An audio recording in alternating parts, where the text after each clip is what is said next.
bincika fuka santa in ta wuce kudi zai ta rintima yar banza. Dakata komai za ka yau ka sa alkunya don kwamo 'yan mata kudi muke yi tema.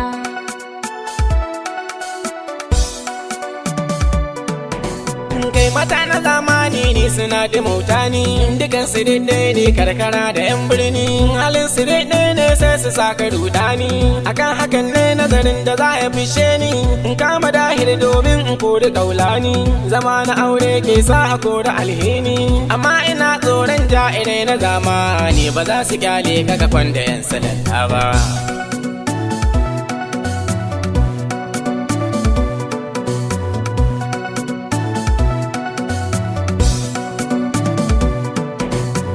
Dakata mu fa ba za mu karɓi reni ba mazan da matan ba wanda bai yi laifi ba a duniya ban gama hantarar kudade ba sayar da kushen domin ba za mu karba ba da mu da ku babu bane bare a yau duba ni dai soyayya ce ne kira in ka duba in ka amince ba za a fasa aure ba. Wata ma sai ta fahimci ka fuka santa in ta wuce kudi zai ta rintima yar banza. Dakata komai za ka yau ka sa alkunya don kwamo 'yan mata kudi muke yi nema.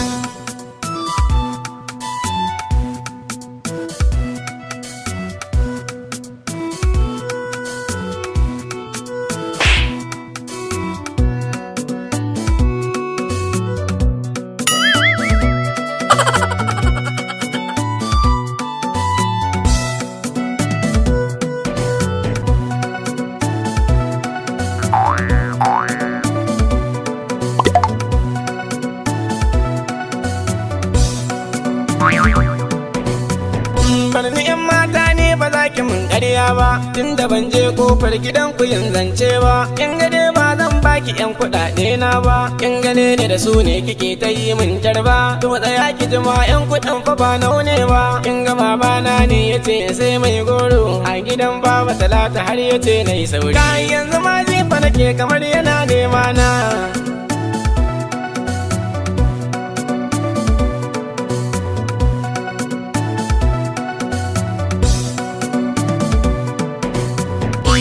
Je mu kawai in raka kaya an gona. Kai ne ki bar ni kawai an ba za ya yi min duka. A'a sai mun je ko ina kake zambe ka. Don ku zan yi mai yar bayani sai ya gane. Kai ne fa ban so hajiya ki je ki ma na gode. Me kake so in maka sahibi dan gaye. Ga kala ta shiga ta ka ganne aina waye. Iko kina indiya ne ba za mu yi aure ba.